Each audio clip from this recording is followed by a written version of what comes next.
ओम शांति।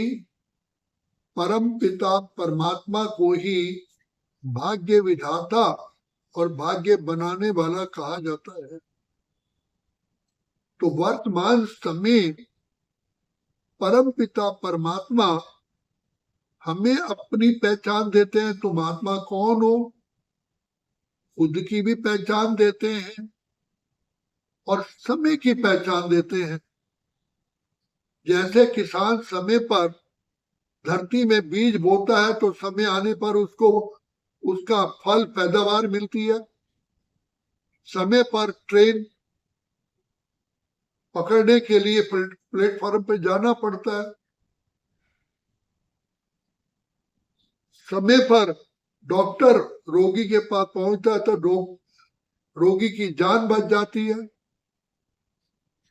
तो पिता परमात्मा जो ज्ञान के सागर है वो भी आकर के हमें समय की पहचान देते हैं। बताते हैं कि बच्चे देखो, आपकी जीवन में दिन और रात का खेल चलता ही रहता है, ये नॉन स्टॉप है। प्रातः काल होती है, उसके बाद दोपहर आती है, दोपहर के बाद फिर शाम होती है, फिर रात्रि होती है, फिर नया दिन आता है। क्या ये चक्र कभी बंद हुआ है? क्या हमारे पूर्वजों के समय में कोई और रात दिन थे क्या? यही समय है, यही काल चक्र चलता रहता है। तो आप समझाते हैं जैसे प्रातः काल के बाद दोपहर, दोपहर के बाद शाम, शाम के बाद रात और रात के बाद जब नया दिन आता है तो उसके बीच के समय को अमृत वेला कहा जाता है, ब्रह्म मुहूर्त कहा जाता है, उषा काल कहा जाता है, सुहावना समय कहा जाता है। तो ठीक इसी प्रकार से सतयुग बीत गया, त्रेता आया, त्रेता बीत गया, द्वापर आया, द्वापर बीत गया, कलयुग आया। तो कलयुग क्या सदा रहेगा? तो कलयुग के बाद सतयुग को आना ही आना है, कोई रोक नहीं सकता।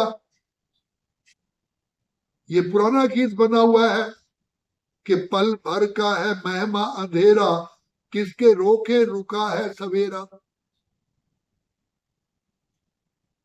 क्या प्रातः काल को कोई रोक सकता है? तो इसी प्रकार कलयुग के बाद सतयुग को कोई भी रोक नहीं सकता। लेकिन कलयुग के बाद सतयुग कैसे आएगा?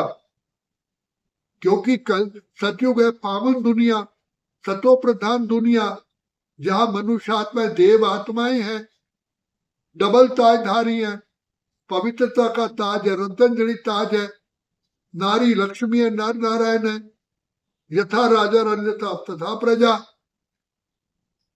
लक्ष्मी नारायण का राज्य है तो इसलिए घर घर में नारी लक्ष्मी नर नारायण है। राम के राज्य में कहा जाता है राम राजा राम प्रजा, राम शाहूकार है, बसे नगरी जिए दाता धर्म को उपकार है। तो इस धरती पर सबसे पहले सतयुग था जहां लक्ष्मी नारायण की राजगद्दी चलती है।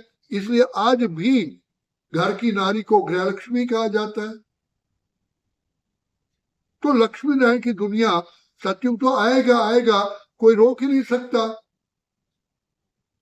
और हमारे महात्मा गांधी बापू जी भी की यही इच्छा थी कि भारत भूमि पर राम राज्य हो, और उसी के लिए उन्होंने ये स्वराज्य लेने के लिए कितनी प्लानिंग की।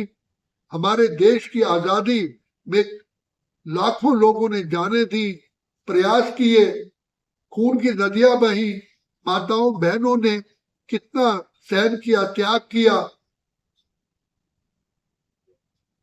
आजादी मिली।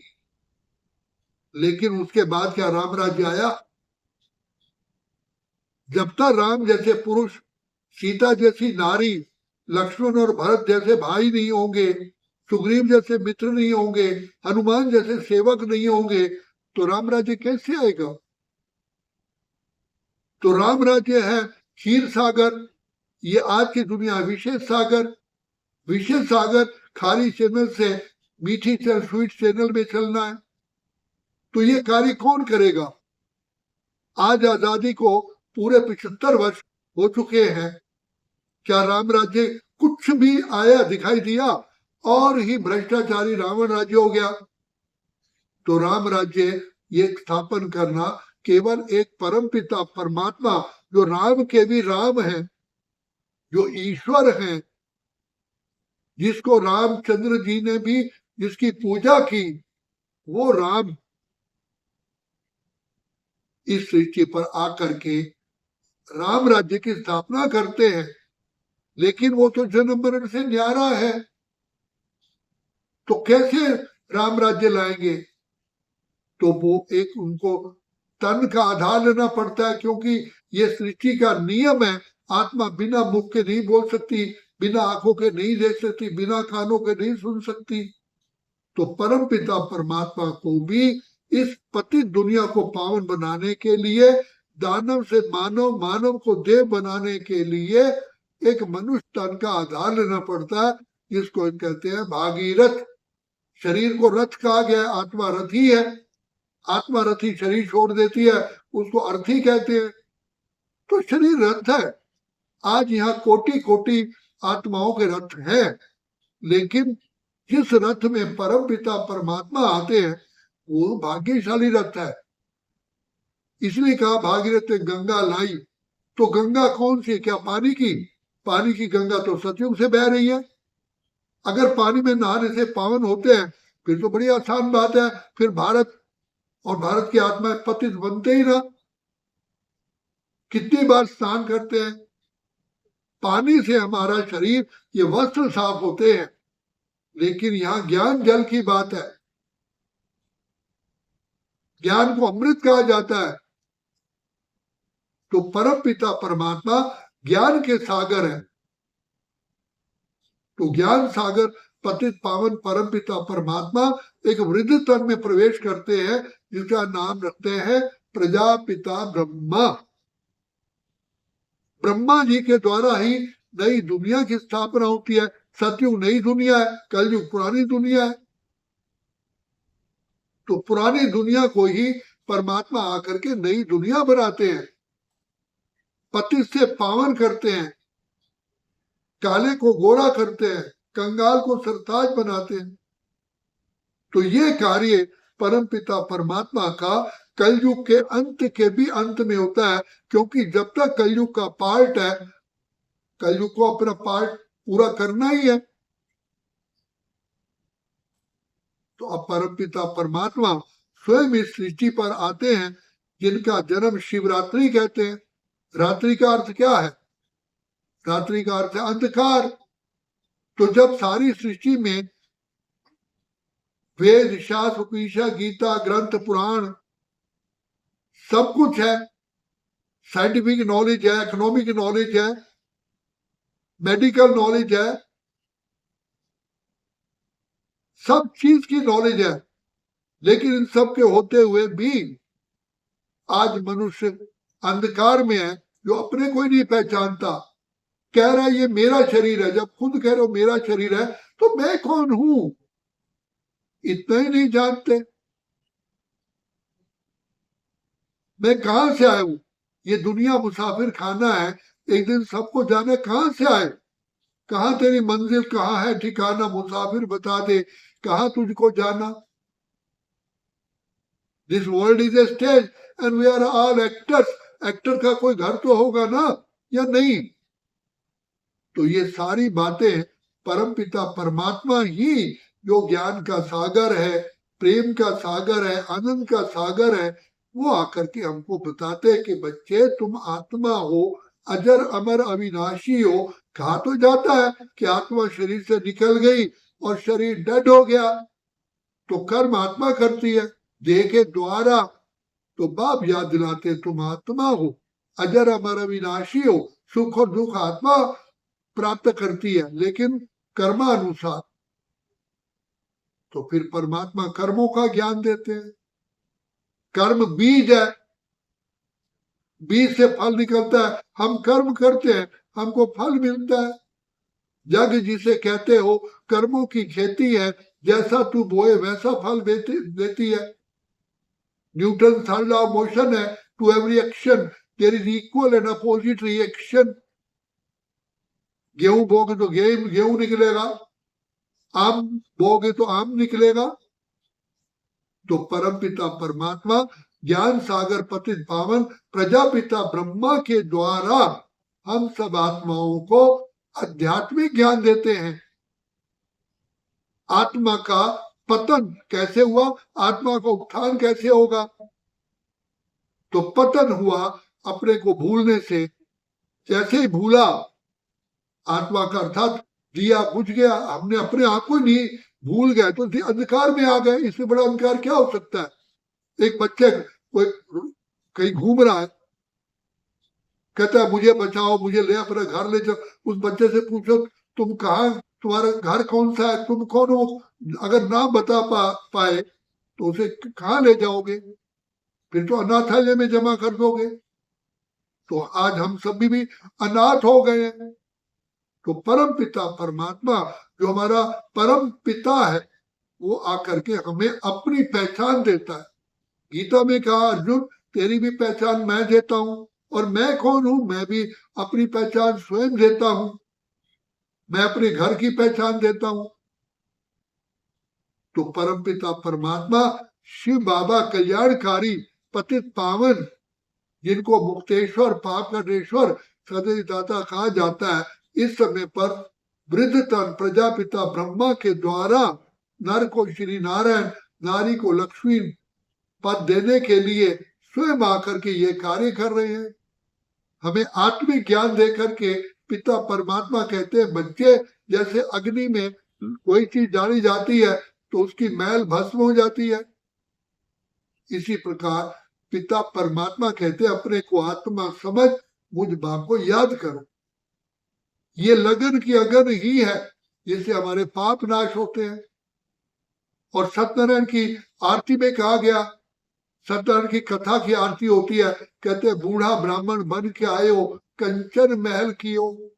तो वर्तमान समय पिता परमात्मा नर को श्री नारायण, नारी को लक्ष्मी बनाने के लिए, कंचन महल बनाने के लिए, क्योंकि जैसी आत्मा होती है वैसे ही तो उसको मकान मिलता है, वैसे ही उसको प्रकृति मिलती है। जब आत्मा सोने सच्चा सोना बन जाती है तो उसको ऑटोमेटिकली सब चीजें स्वर्णिम अर्थात सत्व प्रधान मिलती है। तो सत्व प्रधान बनाने के लिए परम पिता परमात्मा सहज ज्ञान और सहज राजयोग की शिक्षा देते हैं और दे रहे हैं। यही समय है, यही कहा गया, कलयुग बीता रे सतयुग आया, जाग रे मानव भाग्य जगा ले। दो युगों से भटका बंदे सुख की तलाश में, पूंजी तेरी लुट गई रहा कुछ न पास रे, आज तेरा गिर गया बंदा मोहताज रे, जाग रे मानव भाग्य जगा ले। अब पिता परमात्मा हमें पहचान दे रहे थे। दो युगों से भटका बंदे अर्थात द्वापर कलयुग से हम भटकते आए, भगवान को ढूंढते आए, पुकारते आए। अब हमारी पुकार सुन करके स्वयं विधाता जो हमारे सच्चे पिता है वो आए हैं, आया है शिव ईश्वर राह दिखाने के लिए, कलयुग वाली दुनिया स्वर्ग बनाने के लिए। वो शिव ईश्वर नहीं एक का, सबका सच्चा बाप है, अपना अपनी रचना का वो भेद बताता आप है। आया ज्योति सागर ज्योति जगाने के लिए,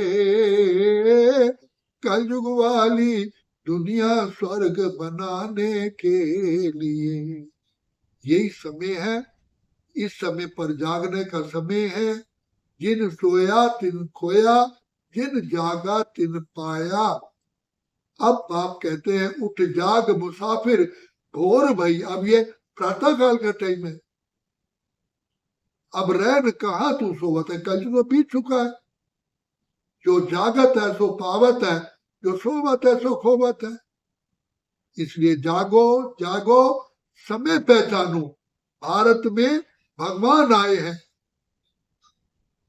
अब अपनी झोली वरदानों से भरपूर करो। जीव आत्मा अपना ही मित्र अपना शत्रु है। परमात्मा मार्ग दिखाते हैं, चलना हमको है। टीचर पढ़ाई पढ़ाता है, पढ़ना स्टूडेंट को है। अगर स्टूडेंट नहीं पढ़ेगा तो टीचर क्या करेगा? इसलिए पिता परमात्मा निष्पक्ष भाव से सभी धर्म वालों को, सबको, सबके सामने, विदाउट एनी डिस्क्रिमिनेशन, बिना किसी भेदभाव के सब आत्माओं को ज्ञान देते हैं। लेकिन जो आत्माएं पिता परमात्मा को पहचान लेती हैं, उसके ज्ञान को स्वीकार करती हैं, चलती है, वो अपना पद पाती हैं। इसमें भगवान भी निर्दोष है। आप कहते हैं जीव आत्मा अपना मित्र अपना शत्रु है। इसलिए पिता परमात्मा के वरदानों से झोली भरने का केवल यही समय है, यही समय है, यही समय। अच्छा, ओम शांति, ओम शांति, ओम शांति।